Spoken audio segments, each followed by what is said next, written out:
Woody Strode wasn't just cast in native roles in Hollywood, he had genuine native ancestry. Father's side, Cree and Blackfoot heritage. Mother's side, Cherokee ancestry. This gave Strode a unique ethnic background that Hollywood often exploited, sometimes typecasting him as native warriors, African chiefs, or gladiators. He was a decathlete at UCLA and later one of the first black players to integrate the NFL with the Los Angeles Rams in 1946. Actor, broke barriers in Hollywood westerns. Native Americans were often classified as Negro. In colonial and US records, especially in the Southeast, Midwest, and California, were frequently listed as Negro or colored.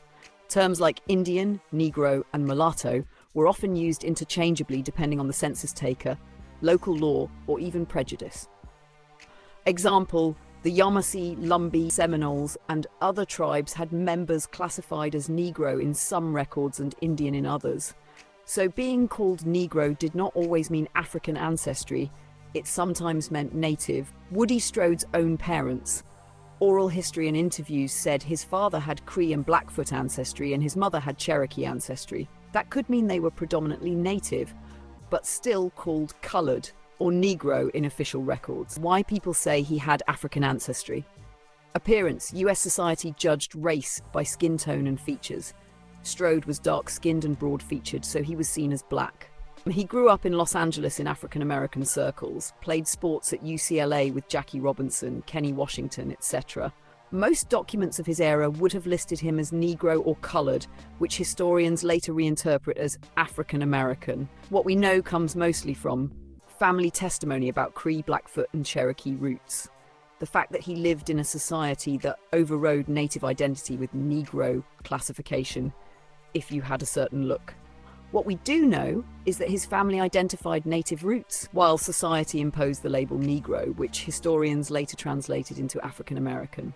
His father, credited with Cree and Blackfoot ancestry, his mother, credited with Cherokee ancestry. Together, they passed down a sense of being native and Negro, not African. In that era, the word Negro didn't always mean African. Many indigenous families used or accepted Negro because the law and census left them little choice. There's no evidence that Woody Strode's parents ever identified themselves as African or African American. They lived before African American became a recognized identity. That shift didn't happen until the late 1980s, 90s. They've been classified officially as Negro or colored, but not self-identified as African. Their heritage stories centered on native roots. If this country don't solve the human rights problem of the Negro, this country morally is sunk. Outsiders, census takers, officials, journalists, later historians, assumed Negro equals African because of visual judgments, regardless of native ancestry. That's why Woody Strode, born to parents who knew their native bloodlines, was remembered by Hollywood and history books as African American. So the truth is, his parents identified as native Negro. They did not call themselves African. The African American label came later from society and historians, not from them. 1619 narrative. Textbooks often say the first Africans came to Virginia in 1619 on an English ship carrying enslaved people from Angola. This has been popularized as the beginning of African American history, but that's a narrow origin story. It ignores the indigenous Negroes already present in the Americas. Negroes in the Americas before 1619, explorers like Columbus, 1492, Verrazano, 1524, and early Spanish-Portuguese records described native peoples in the Americas as Negro or Indian. Giovanni de Verrazano described the coastal people of the Carolinas as Negro, not unlike the Ethiopians. This means Negroes were already here long before African ships docked in Virginia. Over time, as the transatlantic slave trade expanded, the word Negro got tied more tightly to Africans brought on ships. By the 1700s, 1800s, lawmakers and census takers started equating Negro equals African, erasing indigenous Negro identity. Many native Negro tribes, e.g. Yamasee, Seminole, Lumbee, etc., were legally reclassified as African slaves to strip them of land and sovereignty. This is why descendants like Woody Strode's family were seen as African American, even though their ancestral identity was native Negro.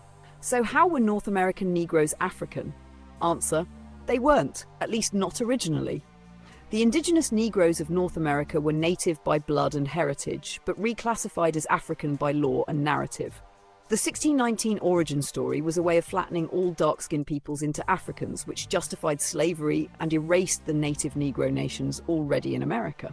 The bottom line: North American Negroes were called African not because of proven African origin, but because colonial powers rewrote identity to fit the slavery system. Native nations, Yamasee, Calusa, Karankawa, and some California tribes were all described as dark, woolly-haired, and Negro-like. Here, Negro equals indigenous, not African imports. 1619, a small group of enslaved Africans from Angola brought to Virginia. This event later becomes mythologized as the start of Black America. 1600s to 1700s, slave trade grows, bringing Africans into the colonies. Confusion begins. 1700s to 1800s, legal reclassification. Yamasee, Seminole, Lumbee, and others absorbed into colored or Negro categories in censuses. Land theft tool, rebranding native Negroes as Africans removed their legal claim to land and sovereignty. Negro shifts from mixed identity, legally fixed as African. 1800s, 1900s, Negro equals African. Census records, categories, Negro, colored, mulatto. Rarely Indian, unless fully assimilated. 1890 census, last census to officially use mulatto. Early 1900s, Woody Strode's generation. Mid-1900s, Negro, Black, Civil Rights Movement, 1950s-60s. Leaders push to abandon Negro as outdated slave term. Black becomes a badge of pride. Negro still appears on official documents, like Martin Luther King Jr.'s birth certificate, but socially is fading. 1988, Jesse Jackson pushes African American as the formal identity. 1990 census, first to begin normalizing African American alongside Black. Now the indigenous Negroes of the Americas are permanently folded into the African American identity, even when their bloodlines were native. So when people say Woody Strode was African American, it's not based on his family's self-identity. It's based on a reclassification system that began in the 1700s and was cemented by the 20th century. Woody Strode's reclassification was a textbook case of paper genocide.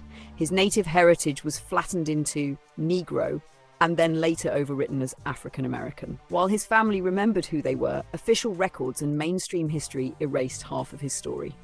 The term paper genocide means the erasure of a people's identity through documents, census, court records, laws, and official classifications.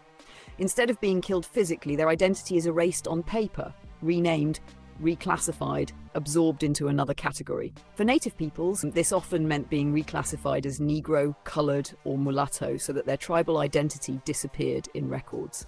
How it applied to Woody Strode: family identity. His parents passed down native ancestry, Cree, Blackfoot, Cherokee. They saw themselves as native Negro, native first with dark skin. Society's labels. Officially, the state and the census would have listed them as Negro or colored. Later writers and institutions retold his identity as African American, erasing the native part of his ancestry. This is exactly how paper genocide worked. A native person's record says Negro, future generations, and outsiders assume African only. The native bloodline becomes invisible on paper.